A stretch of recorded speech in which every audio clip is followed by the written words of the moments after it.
Guideline দেওয়া ছিল বিভিন্ন গ্রুপের সাধারণ নাম।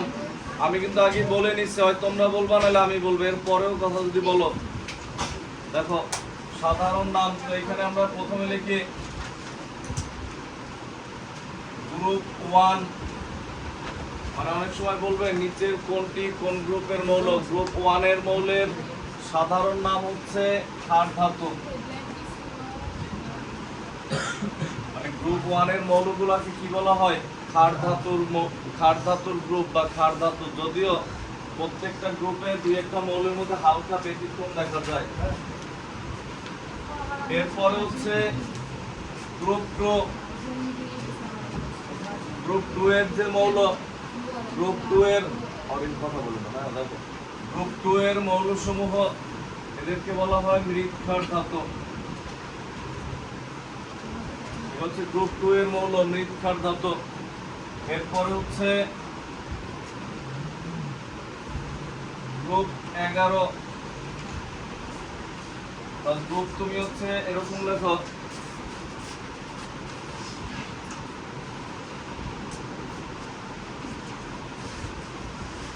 দেখো আমরা লিখি হচ্ছে গ্রুপ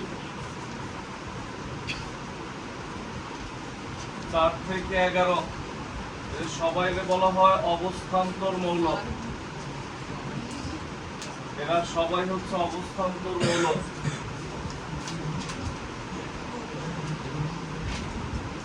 এরপরে হচ্ছে শুধু গ্রুপ 11 আবার আরেকটা নাম আছে। গ্রুপ 11টার নাম হচ্ছে মুদ্রা ধাতু।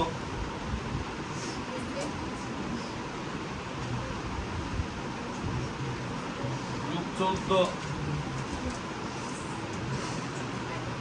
উপধাতু বা অপধাতুর গ্রুপ। গ্রুপ 14 বলা হয় উপধাতু বা অপধাতুর গ্রুপ। এরপর হচ্ছে গ্রুপ 15। গ্রুপ 15 এটাকে বলা হয় হচ্ছে নিট্রোজেন। বাংলা কি?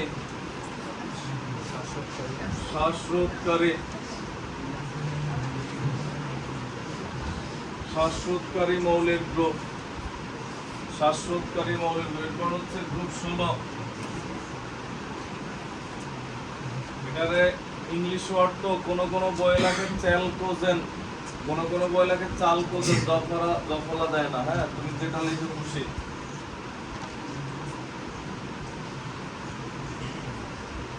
চ্যালকোজেন বা চালকোজেন, এটা কি আমাদের? এটা হচ্ছে আকরিক।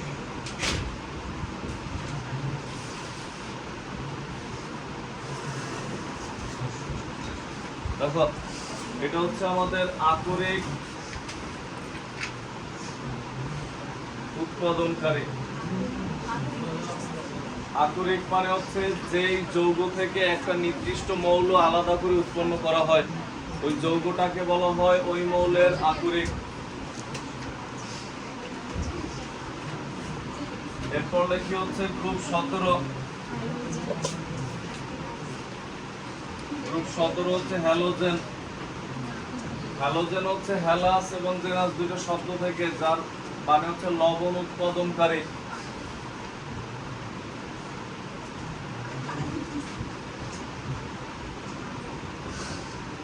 লবণ উৎপাদনকারী।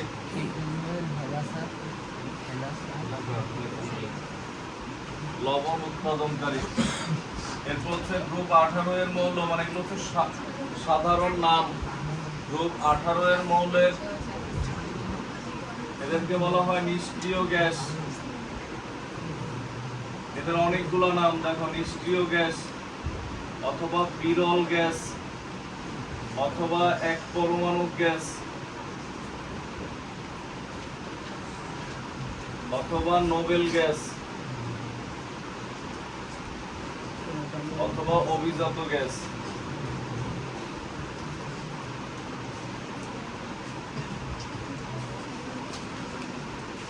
বাইরে কয়দিন আসছে একটু দিবেন।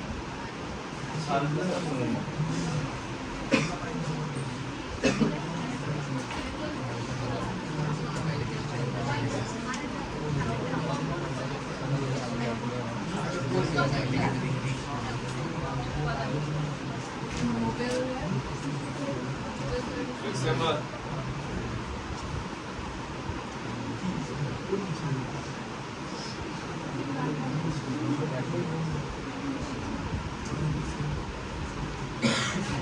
এরপর লেখে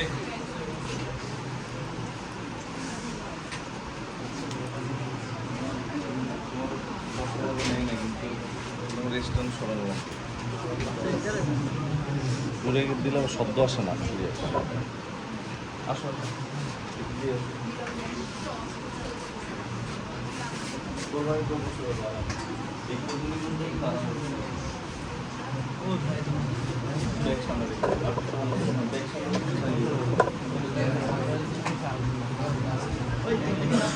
লিখছেন না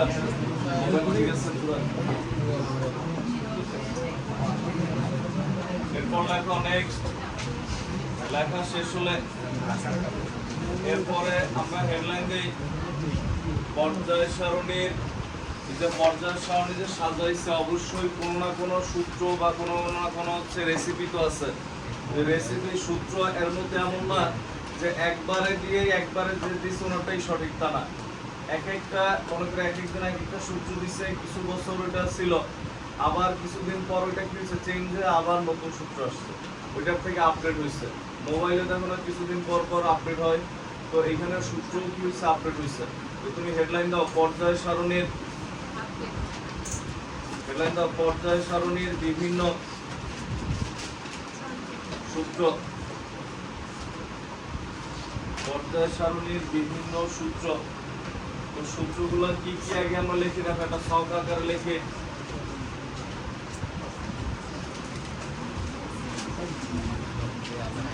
মানে পর্যায় সারণী নিয়ে যারা যারা সূত্র দিচ্ছে তাদের সূত্রগুলো কেমন ছিল দেখাই তুমি পরে লেখো এখানে হচ্ছে সূত্র এরপর লিখলাম হচ্ছে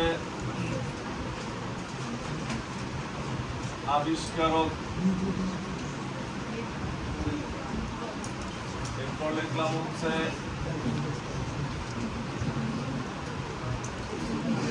আবিষ্কারকের দেশ এরপর লিখলাম সাল এরপর লিখলাম ভিত্তি দেখো টোটাল হচ্ছে আমরা যখন সূত্র লিখবো আগে বুঝে নাও প্রথমে সর্বপ্রথম যে দিছে সর্বপ্রথম সূত্র হচ্ছে আমাদের সাধারণ সূত্র সর্বপ্রথম সূত্র সাধারণ সূত্র তো সাধারণ সূত্রের ক্ষেত্রে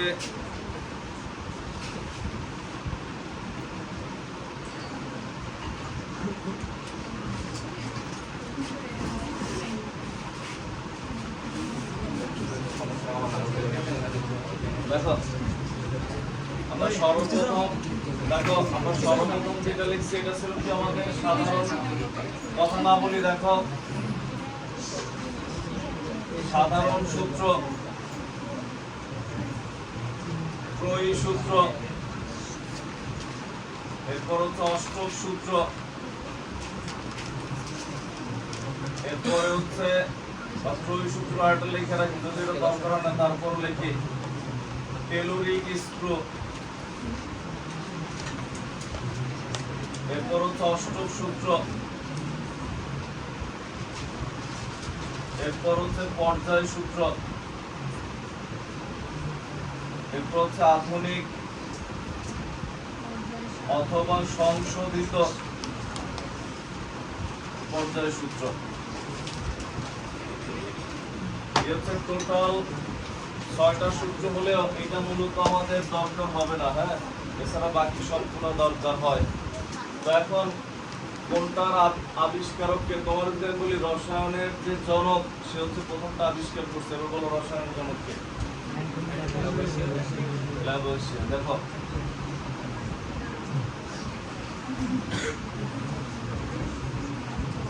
ত্রয়ী সূত্র নোবেরাইনার কথা বলো না দেখো ত্রয়ী সূত্র হচ্ছে নোবেরাইনার টেলরিক স্ক্রু হ্যাঁ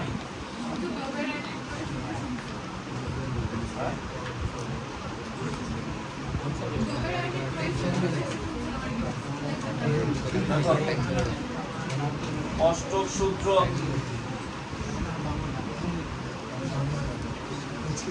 যা লিখতেছে তো বুঝার পিছনে লেখো না কেন, এখন বসে গল্প করবে এবং লেখা শুরু করবা। মানে এটা আবিষ্কার করতে বিজ্ঞান, কিন্তু বুঝার কিছু নাই, তোমার শুধু জানা লাগবে। পর্যায় সূত্র ডিমিত্রি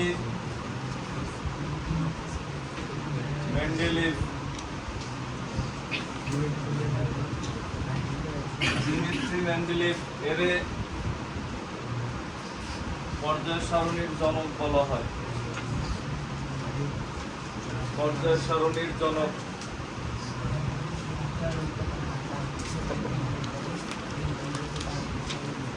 এটা দরকার হবে না। এরপর হচ্ছে এটা হচ্ছে হেনরি মোসলে।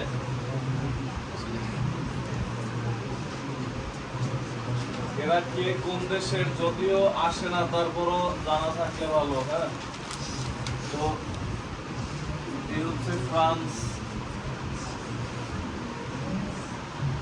Germany,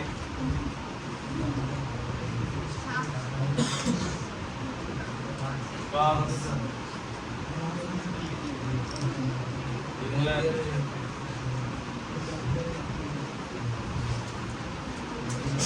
Russia,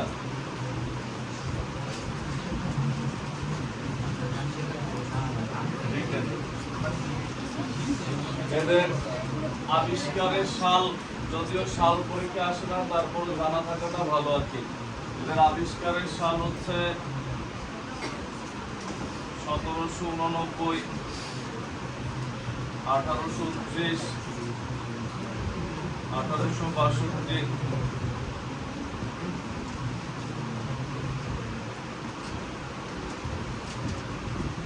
1869, 1913।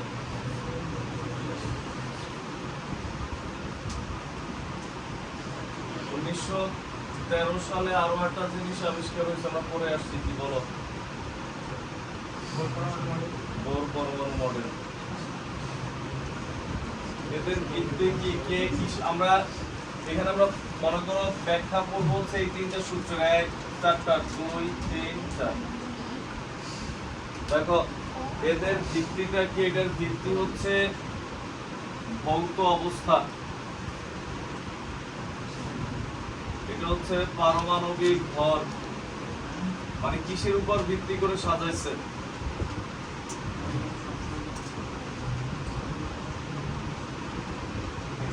পারমাণবিক সংখ্যা।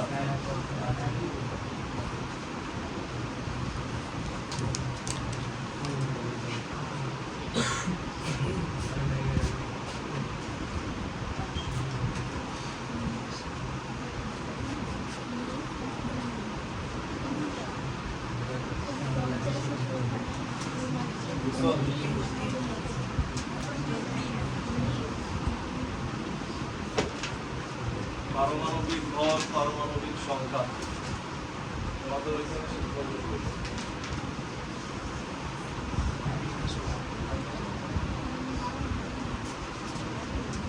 মাথায় লেখো।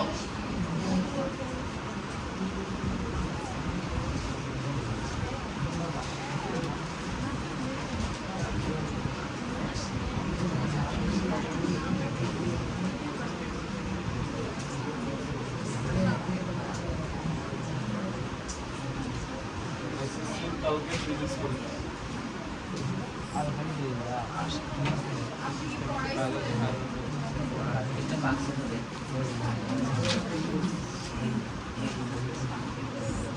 কালকে শ্রীরাম পরীক্ষা, যে পরীক্ষায় মনে করো সবচেয়ে বেশি নাম্বার বোর্ডে, এমনই হয়। বোর্ডে ফিজিক্সে সবচেয়ে বেশি নাম্বার আসছে, মানে ম্যাক্সিমাম বেশি। দেখো বেশি লাগছে।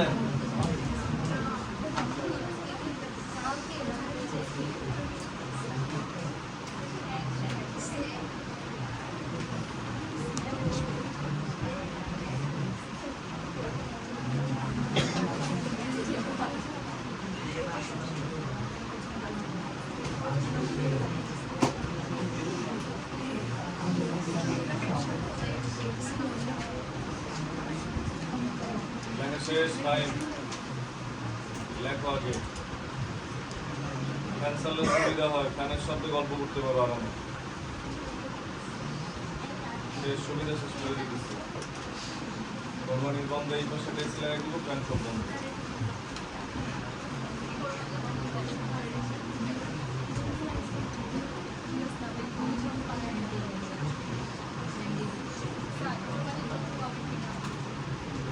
সেদিন থেকে আনন্দ রোডে গরুর জন্য ঢোকা যাবে না, ওদিন থেকে বন্ধ ঢুকতে হলে গোবর পাড়ায় গরুর খায় আসা লাগবে, ওই দিন থেকে বন্ধ। আর তুমি যদি মনে করো আগামী দিনই মনে করো গোবর পাড়ায় চলে আসো, তাহলে বন্ধ। চিন্তা করে দেখো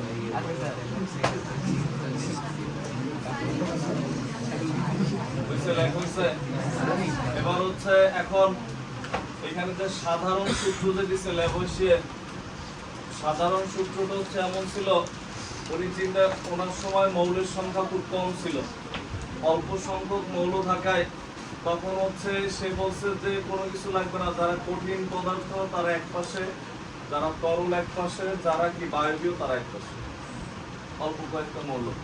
যে কারণে মনে করো হচ্ছে ভৌত অবস্থার উপর ভিত্তি করে সে সাজাইছিল যে কঠিন তরল বায়বীয়। বাট পরবর্তীতে যখন মৌলের সংখ্যা বৃদ্ধি পায়, তার এই কঠিন তরল বায়বীয় থিওরি আর টিকে না, তখন হচ্ছে মানে সবারই কিছু না কিছু ভুল আছে। এরও ভুল আছে, সর্বশেষ যে দিছে তারও ভুল আছে। তো দেখো তুই যে আমরা পড়ছিলাম না বোর পরমাণু মডেলেও কি ভুল আছে। তো এখন এই সূত্রটা হচ্ছে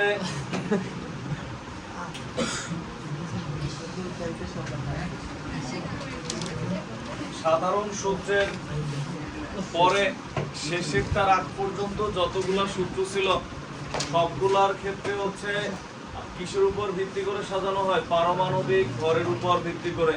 তো পারমাণবিক ভরের উপর ভিত্তি করে যখন সাজানো হয়, তখন দ্বিতীয় সূত্রটা যখন দিছে তখনও মৌলের সংখ্যা কি কমই ছিল 1829 সালে। তো তখন কি হচ্ছে, মৌলগুলার তিনটা করে মৌল নিয়ে এক একটা গ্রুপ করছে, তিনটা মৌল করে নিয়ে সাজানো হয়েছে। তখন কি হয় দেখো, তার আমরা লিখি লিথিয়াম, লিথিয়ামের পারমাণবিক ভর কত? লিথিয়ামের পারমাণবিক ভর হচ্ছে 7, আর সোডিয়ামের পারমাণবিক ভর হচ্ছে 23। তিনটা মৌল, তো লিথিয়াম, সোডিয়াম, এরপরে বা সোডিয়াম আমরা লিখলাম না, সোডিয়ামের কত আমরা জানি না। পটাশিয়ামের আমরা জানি কত? 39। মানে তিনটা করে মৌল নিয়ে সাজানোর পর বলছে হচ্ছে যে তিনটার জন্য এটাকে কি বলে? ত্রয়ী বলে। যে প্রথম এবং তৃতীয় মৌলের পারমাণবিক ভরের যদি আমরা গড় বের করি তাহলে কত আসে? 39/2। বুঝছি আমরা গড় কিভাবে বের করি? ওই দুটো যোগ করে 2 দিয়ে ভাগ। যেহেতু মৌল কয়টা? 2টা। লিথিয়াম আর পটাশিয়ামের পারমাণবিক ভরের কি বের করতেছি আমরা? গড় মান। তো গড় বের করলে এখানে কত আসে? 23। এটা হচ্ছে মধ্য মৌলের পারমাণবিক ভর। মানে যে তিনটা মৌল নেওয়া হয় মাঝখানেরটার পারমাণবিক ভর কি হবে? এই দুইটার পারমাণবিক ভরের গড় মানের সমান বা প্রায় সমান। যদিও তার এই নীতি কয়েকটা ক্ষেত্রে প্রযোজ্য হলেও অনেক ক্ষেত্রে দেখা যায় কিসের প্রায় সমান। তখন মনে করো 15 আর 35 বলা লাগে প্রায় সমান। সমান না, সমান প্রায় সমান বলতে 15 আর একটা আসলো 15.5, 25, এগুলো প্রায় সমান বলা যায়। 14.9 হচ্ছে আমরা সূত্র। তো তার সূত্রটা লেখো আগে। লেখো হচ্ছে মৌলসমূহকে এরকম লেখো, হ্যাঁ হেডলাইন দাও, ত্রয়ী সূত্র। ত্রয়ী সূত্র হেডলাইন দিয়ে লেখো। লেখো হচ্ছে তিনটি মৌলকে পারমাণবিক ভর অনুসারে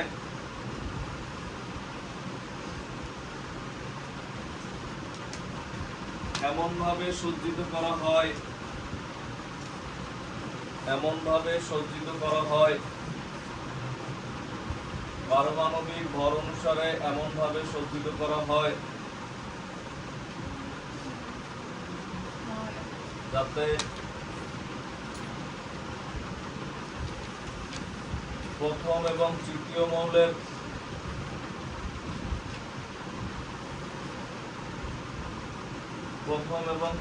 মৌলের পারমাণবিক ভরের গড় মান, প্রথম এবং তৃতীয় মৌলের পারমাণবিক ভরের গড় মান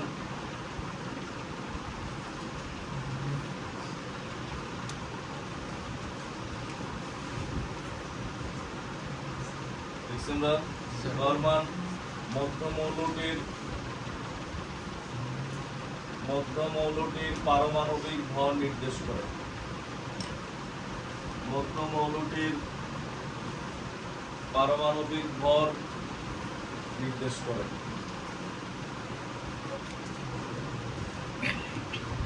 বুঝছি আমরা যা লিখছি? হ্যাঁ বুঝছি আমরা? যদি আমরা বুঝি মানে হচ্ছে এই দুইটার গড় মান মধ্য মৌলের পারমাণবিক ভর নির্দেশ করে।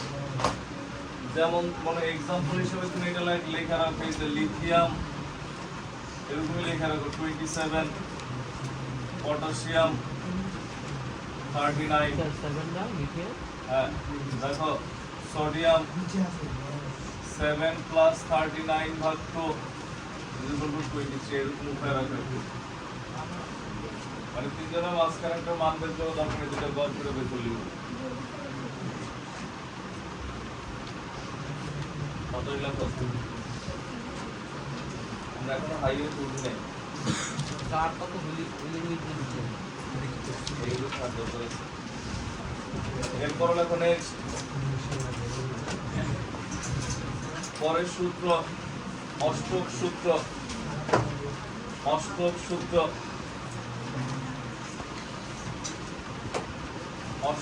সূত্র লাইন অষ্টক সূত্রের আরেক নাম হচ্ছে সারেগামা পাদানিসা সূত্র। দেখো আমরা দেখি, দেখো খেয়াল করো কিরকম আমরা দেখাই। মানে মেইন কথা হচ্ছে কি এই বিজ্ঞানীরা যখন সূত্র দিছে তারা তাদের সুবিধা মতো কিছু মৌল নিয়ে দিছে, সব মৌল নেয় নাই। যাদেরকে সাজাইতে পারে নাই তাদেরকে বাদ দিয়ে তারা সূত্র দিছে, মানে সুবিধা মতো সূত্রের ব্যবস্থা করছে। তো অষ্টক সূত্র মানে বোঝাই যায়, যেমন আগেরটা ত্রয়ী সূত্র 3টা করে মৌল ছিল, আর এবার অষ্টক সূত্র তাহলে কয়টা করে মৌল? 8টা করে মৌল। তো তখন যেমন আমরা যদি লিখি রাখবে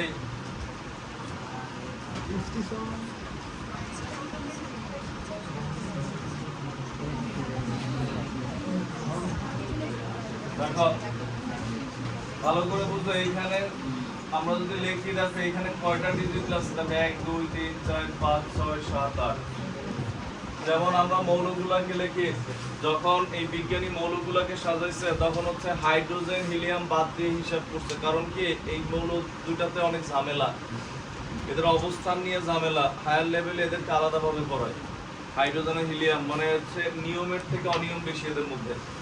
সে নিচে হচ্ছে লিথিয়াম থেকে, দেখো লিথিয়ামের পর কি বেরিলিয়াম, বোরন, কার্বন কি অনুসারে সাজাইছে? পারমাণবিক ভর, মানে হচ্ছে প্রথমটার থেকে এটার ভর বেশি। যত আমরা সামনে যাবো তত ভর চিরতে থাকবে, বাড়তে থাকবে। যদিও দুই একটা ক্ষেত্রে ব্যতিক্রম আমরা পাবো, কেমিস্ট্রি মানে ব্যতিক্রম। দেখো অক্সিজেন, ক্লোরিন, নিয়ন, এরপর আবার sodium, magnesium, aluminium, silicon, phosphorus, sulphur, chlorine, আর আমরা লিখলাম মনে করো পটাশিয়াম, ক্যালসিয়াম, এরপর চলতেছে টুল কন্টিনিউ।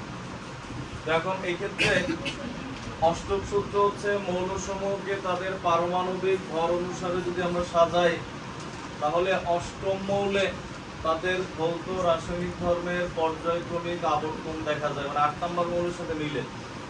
মানে কিরকম, ধরো তোমার স্কুলের স্টুডেন্টদের সিরিয়ালে দাঁড় করানো হলো যে ক্লাস 1 থেকে 8 পর্যন্ত, একজন 1, একজন 2, একজন 3, একজন 4, এভাবে 8 পর্যন্ত দাঁড়াও, 8 জন। 8-এর পরে এরপর আবার 1 2 থেকে আবার 8 পর্যন্ত। তার মানে তুমি যেখান থেকেই গুণো, যেমন এইখান থেকে যদি আমরা গুণি, দেখো এরপর 8 নাম্বার মৌলটা কই, এটার পরবর্তী 8, 1 2 3 4 5 6 7 8। তার মানে এর আর কি হচ্ছে, ধর্মের মধ্যে অনেক মিল পাওয়া যায়। বুঝছি আমরা? আবার মনে করো তুমি ধরো এইটা থেকে গুনলা 1 2 3 4 5, 1 2 3 4 5 6 7 8, অনেক মিল পাওয়া যায়।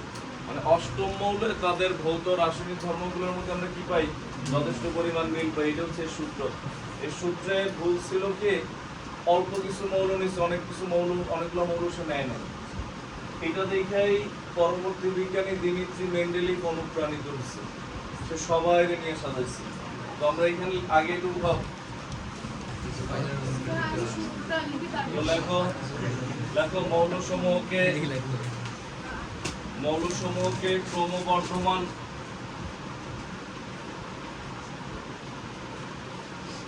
মৌলসমূহকে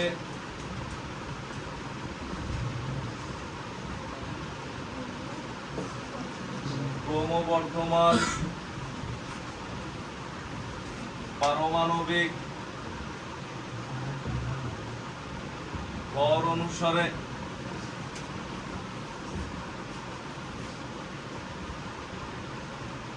সজ্জিত করা হলে তাদের ভৌত রাসায়নিক ধর্মাবলী পর্যায়ক্রমে আবর্তিত হয়। করা হলে অষ্টম মৌলে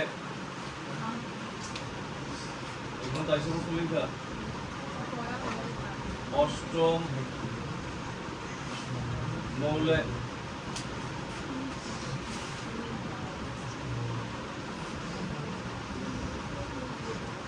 মৌলে তাদের ভৌত এবং রাসায়নিক ধর্মাবলী পর্যায়ক্রমে আবর্তিত হয়। তো মনে হতে পারে স্যার তো মুখে বললেই হয়তো আপনারা লিখছেন, কাজ আজকে থেকে লিখছেন, আগে বাংলা লেখা লিখতে পারবো না। দেখো আমি বলতাম তোমরা লিখে নিতে। দেখো মৌলসমূহকে ক্রমবর্ধমান পারমাণবিক ভর অনুসারে সজ্জিত করা হলে, এখানে জিনিসটা কি পারমাণবিক ভর, তখনও পারমাণবিক সংখ্যা আবিষ্কার হয় নাই। পারমাণবিক সংখ্যা পৃথিবীতেই ছিল না তখন, কারণ পারমাণবিক সংখ্যা 13 সালে, আর এই সূত্র হচ্ছে কত সালে? 64 সালে, 1800 লিখছি আমরা।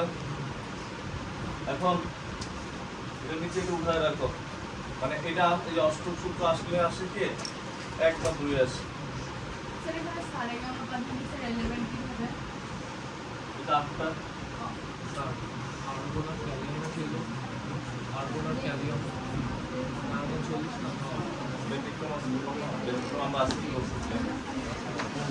তিন জোড়া মৌলে ব্যতিক্রম, এই কারণে এটা তো মেইন নেই। ভুল ধরছে না, ভুল ধরে আরেকটা আসছে না।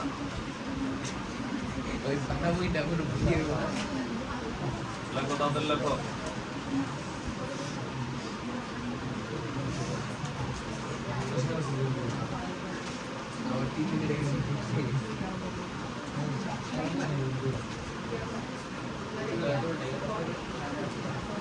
তাদের লেখো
এরপরে লেখো পরের সূত্র, লেখো পর্যায় সূত্র।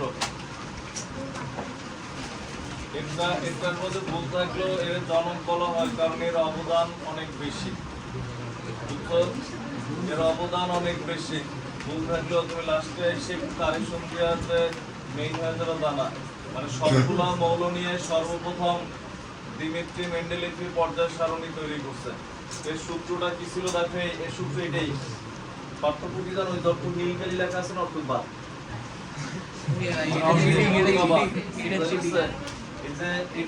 এটা বাদ দিলে যেটা, এটা হচ্ছে পর্যায় সূত্র, এটা খুব বাদ। তাহলে সূত্র কি? মৌলসমূহকে ক্রমবর্ধমান পারমাণবিক ভর অনুসারে সজ্জিত করা হলে তাদের ভৌত রাসায়নিক ধর্মাবলী পর্যায়ক্রমে আবর্তিত হয়। এখানে অষ্টম মৌলটা থাকবে না, লেখো।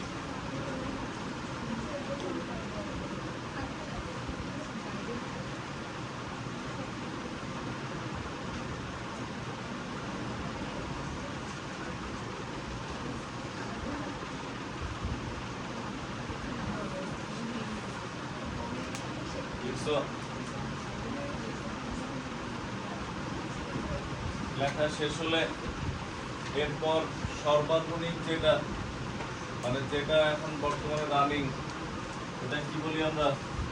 এটা হচ্ছে কি সূত্র? লেখো। এগুলো শুধু সূত্রটাই দরকার, এটা ব্যাখ্যা আমরা পরে যাইতেছি। সূত্র লেখো। লেখো হচ্ছে আধুনিক পর্যায় সূত্র। আধুনিক পর্যায় সূত্র বলতে এই সূত্রটা টিকে না হচ্ছে ভরে কিছুটা সমস্যা আছে, খেয়াল করো। পারমাণবিক ভর অনুসারে সাজালে সবার ক্ষেত্রে এই রুলস মেনে চলা সম্ভব হয় না। কেন? দেখো, এই পর্যায় সারণীতে আমরা বলছিলাম কি, যে যত পরে আসে তার ভর কি তত বেশি। তো পর্যায় সারণীতে আমরা দুইটা মৌল লিখলাম, কোবাল্ট, এরপর লিখলাম নিকেল। এগুলো লেখার দরকার নেই, বুঝো। কোবাল্ট এবং নিকেল, কোবাল্টের তাহলে ওই হিসাবে কার পারমাণবিক ভর বেশি হওয়া উচিত? বলো তো। প্রথমে কোবাল্ট, তারপর আসে নিকেল। নিকেলের পারমাণবিক ভর হচ্ছে, পারমাণবিক ভর 58.69, আর কোবাল্টের পারমাণবিক ভর হচ্ছে 58.93। কার বেশি? কিন্তু এটা কি ব্যতিক্রম না তাহলে? কারণ কোবাল্টের পরে পারমাণবিক ভর আসে, মানে হচ্ছে কোবাল্টের পরে নিকেল আসে, তাহলে নিকেলের কম হওয়া উচিত ছিল। আবার দেখো এই এক জোড়া গেল, এরপরে হচ্ছে আমরা লিখি টেলুরিয়াম আর হচ্ছে আয়োডিন। তুমি দরকার এই যে সক্রিয় দেখতে পারো, যেমন এই যে তোমার এই যে টেলুরিয়াম, এই হচ্ছে আয়োডিন, পাশাপাশি আছে। পরে অনেক ঝামেলা। টেলুরিয়ামের হচ্ছে 127.6 আর আয়োডিনের হচ্ছে 126.9, যেখানে 127 লেখা যায়। তো তুমি দেখো কার বেশি? টেলুরিয়ামের বেশি। তাহলে এর পরে থাকার কথা, আয়োডিনের আগে থাকার কথা। বলতে বলতে দিয়ে দিলি, দিয়ে দিলে আমরা এই জিনিসগুলো কেন করছে? যাতে বৈশিষ্ট্য মিল পাই। এটা না ওই পাশে দিয়ে দিলাম, এরা হচ্ছে হ্যালোজেন আর এ হচ্ছে ধাতু। তাহলে তো সম্পূর্ণ কি হয়ে গেছে? বৈশিষ্ট্য আলাদা হয়ে গেছে, বুঝছি আমরা। সেই কারণে চাইলেও কি দেওয়া সম্ভব না। সবচেয়ে বড় ঝামেলাটা হচ্ছে এখানে, ধরো হচ্ছে প্রথমে হচ্ছে আর্গন, এরপর হচ্ছে পটাশিয়াম। তো আর্গনের ক্ষেত্রে হচ্ছে পারমাণবিক ভর 39.9, যেটাকে আমরা 40 লিখি। আর পটাশিয়ামের ক্ষেত্রে 39.1, আমরা 39 লিখি। পটাশিয়ামের আগে থাকা উচিত ছিল না, হ্যাঁ? আর্গনের তাহলে পটাশিয়াম ধাতু হয়ে নিষ্ক্রিয় গ্যাসের সাথে চলে যায়। এই তিন জোড়া মৌলের অবস্থান হচ্ছে মেইন সমস্যা। এছাড়াও আরো অনেক সমস্যা ছিল। এই সমস্যাগুলা বলতে বলতে স্যার, তাহলে পারমাণবিক সংখ্যা দিয়ে যদি সাজাই, ততদিনে কি বের হয়েছে? 1913 সালে পারমাণবিক সংখ্যা বের হয়েছে। তো পারমাণবিক সংখ্যা বের হলে এদেরকে যখন সংখ্যা আকারে আমরা সাজাই, দেখো এটার পারমাণবিক সংখ্যা হচ্ছে 27, এটা হচ্ছে 28। সমস্যা কিন্তু সলভ হয়ে গেছে। ছোটর পরে বড় আসছে, এটা কি সংখ্যা? যেমন আর্গনের কত পারমাণবিক সংখ্যা? 18, এর কত? 19। এখন তো সমস্যা নেই, ছোট থেকে বড়ই হয়েছে, বুঝছি আমরা। যেমন আয়োডিনের হচ্ছে 53, এটা হচ্ছে 52, বুঝছি আমরা। তো পারমাণবিক সংখ্যা অনুযায়ী সাজালে এই সমস্যাটা কি হয়ে গেছে, সলভ হয়ে গেছে, যেটা ভরে ছিল। বলতে বলতে সাজালে আগে সাজা নেই কেন, আগে তো আবিষ্কারই হয় পারমাণবিক সংখ্যা। তো দেখো, তো সংশোধিত সূত্র কি জানো, এই যেখানে ভর লেখা আছে এখানে সংখ্যা হবে, বাকি সব এক। এটা তো আগেই কাটা, একটু নাই। বুঝছি আমরা যে মৌলসমূহকে একভাবে করলে তোমার মনে থাকবে, মৌলসমূহকে ক্রমবর্ধমান পারমাণবিক সংখ্যা অনুসারে সজ্জিত করা হলে তাদের ভৌত রাসায়নিক ধর্মগুলি পর্যায়ক্রমে আবর্তিত হয়। শাকিল বুঝছো? হ্যাঁ, তোমাদের এই পাশে কি কেউ অ্যাবসেন্ট আছে? মাস্টার তো কয়েকদিন ধরে আসে না।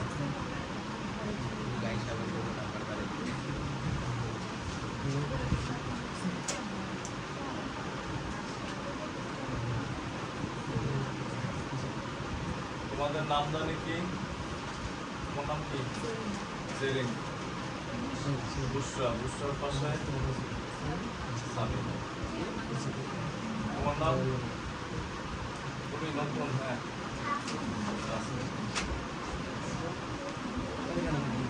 তোমার নাম কি জানি?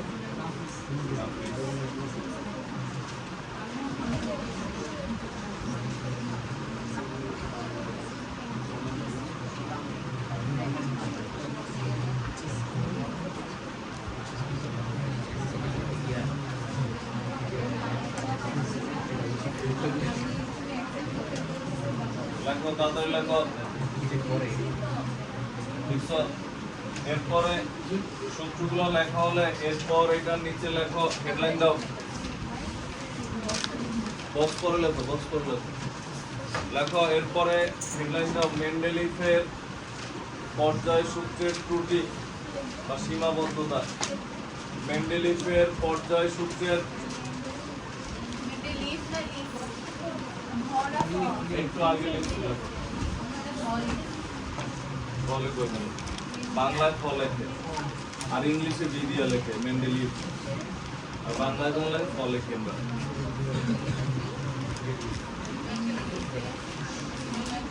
মেন্ডেলিফের পর্যায় সূত্রের ত্রুটি মানে কি কি সমস্যা ছিল, পর্যায় সূত্রে কি কি ঝামেলা ছিল।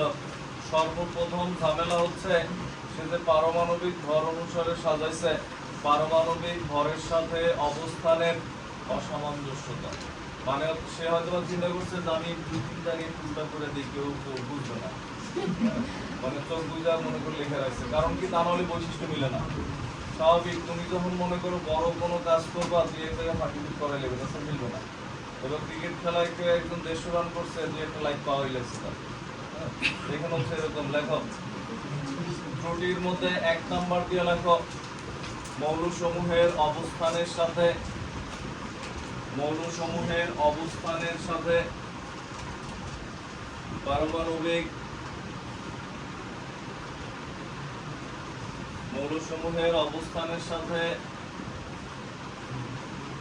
পারমাণবিক ভরের অসামঞ্জস্যতা, মানে মিল নাই।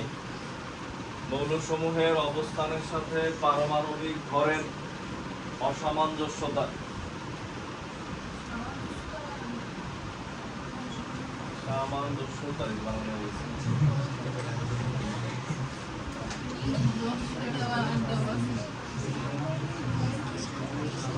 না পারবা, না পড়লে পেঁচায় রাখবে, এটা পর্যন্ত লেখা লেখো। অসামঞ্জস্যতা আগে অ আছে কিন্তু, মানে অমিল। তুমি অসামঞ্জস্য লিখতে কষ্ট নিয়ে লিখো অমিল।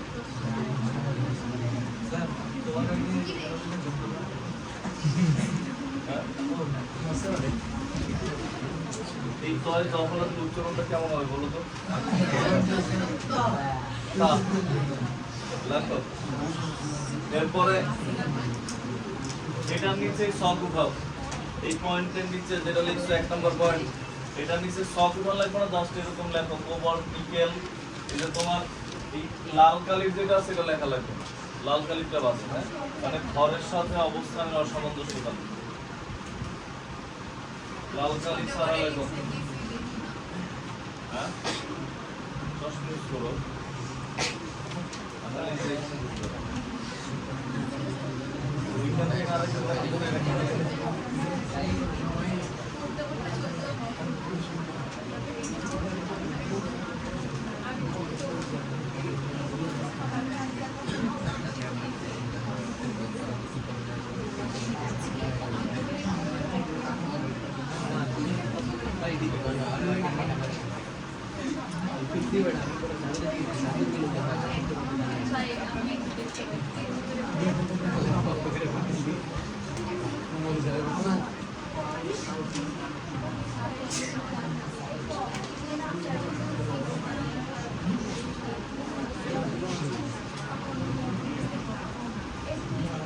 লিখছো?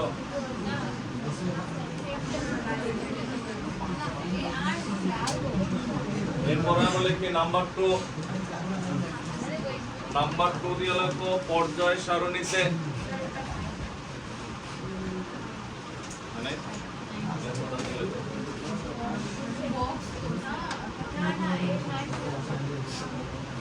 পর্যায় সারণীতে হাইড্রোজেনের অবস্থান।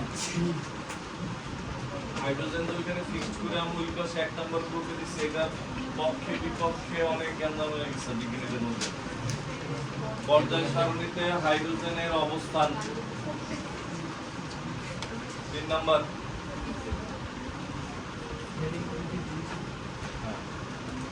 3 নম্বরে হচ্ছে দেখো তুমি একটা পর্যায় সারণী রেডি করছো, তুমি আবার কি করছো পর্যায় সারণী থেকে কিছু মৌলের বৈশিষ্ট্য একই রকম বলে দুইটা আলাদা সারণী নিচে রাখছো। দেখো দুইটা আলাদা সারণী রাখছো না নিচে, এটা কেন রাখছো এটাও তো বল। যে পর্যায় সারণীতে যে দুইটা আলাদা যে সারণী রাখলা, আলাদা সারণীগুলো আলাদা কেন হবে?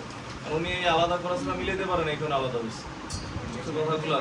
যেমন যদি বলা হয় রুমের ত্রুটি, এখানে মাঝখানে একটা পিলার আছে, এটা ত্রুটি, এখন এটা কেন থাকবে? এটা নেওয়ার সময় ছিল, এটা ভাঙা সম্ভব না। এরকম কিছু জিনিস আছে মাইনা নেওয়া লাগবে, বাট যারা ভুল ধরার তো ভুল ধরবেই। তো এখানে লেখো 3 নাম্বার দিয়ে লেখো ওই যে দুইটা আলাদা যে সারণী, এই দুইটাকে বলা হয় ল্যান্থানাইট সিরিজ। আর হচ্ছে পরে লেখো অ্যাক্টিনাইট। লেখো পর্যায় সারণীতে, লেখো পর্যায় সারণীতে, হ্যাঁ পর্যায় সারণীতে 2 নম্বর পয়েন্ট ছিল পর্যায় সারণীতে হাইড্রোজেনের অবস্থান। আর 3 নম্বর দিয়ে লিখবা পর্যায় সারণীতে মূল সারণীর নিচে, মূল সারণীর নিচে পর্যায় সারণীতে মূল সারণীর নিচে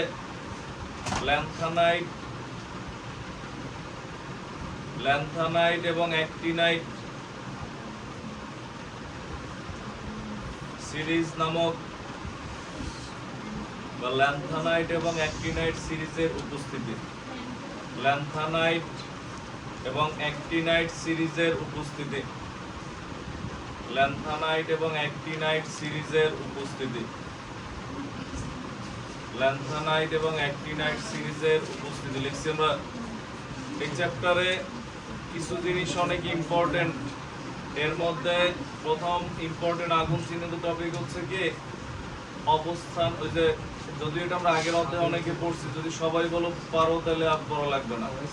যে গ্রুপ এবং পর্যায় নির্ণয় মৌলের পারি আমরা, নতুন যারা পারো না, না পারলে নাই, না পারলে বলবা যে স্যার পারি না, শেষ পারো না।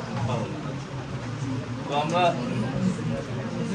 এখন হ্যাঁ পর্যায় সারণীর প্রায় অবজেক্টিভে দেয় যে পর্যায় সারণীর মূল ভিত্তি কি।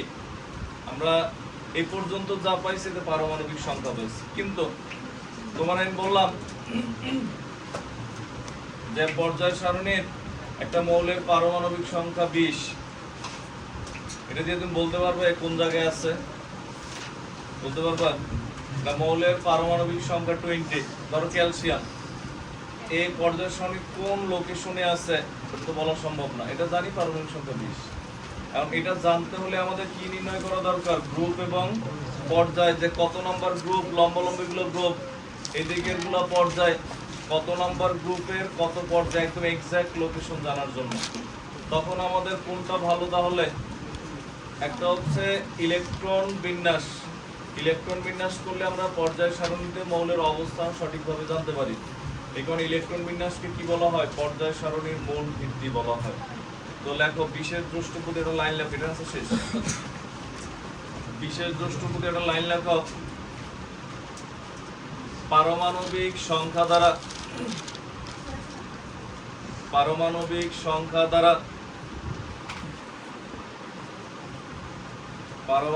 সংখ্যা দ্বারা পর্যায় সারণীতে মৌলের প্রকৃত অবস্থান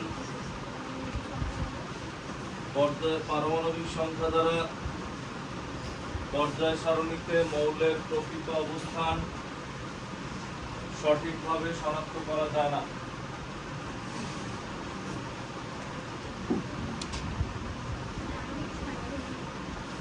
মৌলের প্রকৃত অবস্থান সঠিকভাবে শনাক্ত করা যায় না।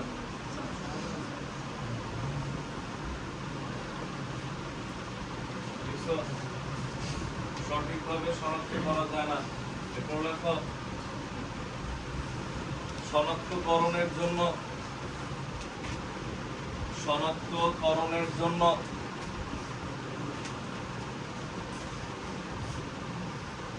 গ্রুপ এবং পর্যায়ের প্রয়োজন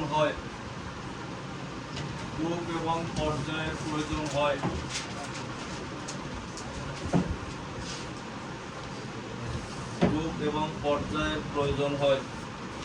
তাই ইলেকট্রন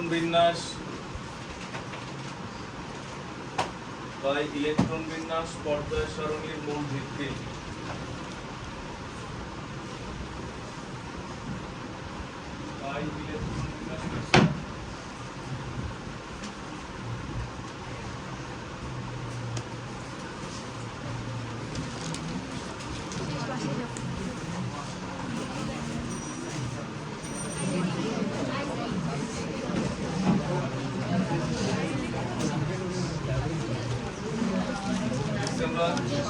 এখন এরপরে হেডলাইন দাও। হেডলাইনটা হচ্ছে ইলেকট্রন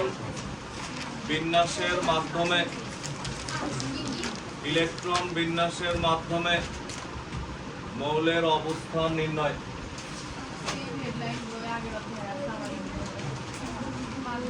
মূলত এই চ্যাপ্টারেরই পড়া, যেহেতু অনেকেই আসতে পারে না, এবং এই চ্যাপ্টারের সবচেয়ে ইম্পর্টেন্ট টপিক পর্যায় সারণীর মাধ্যমে, ইলেকট্রন বিন্যাসের মাধ্যমে মৌলের অবস্থান নির্ণয়।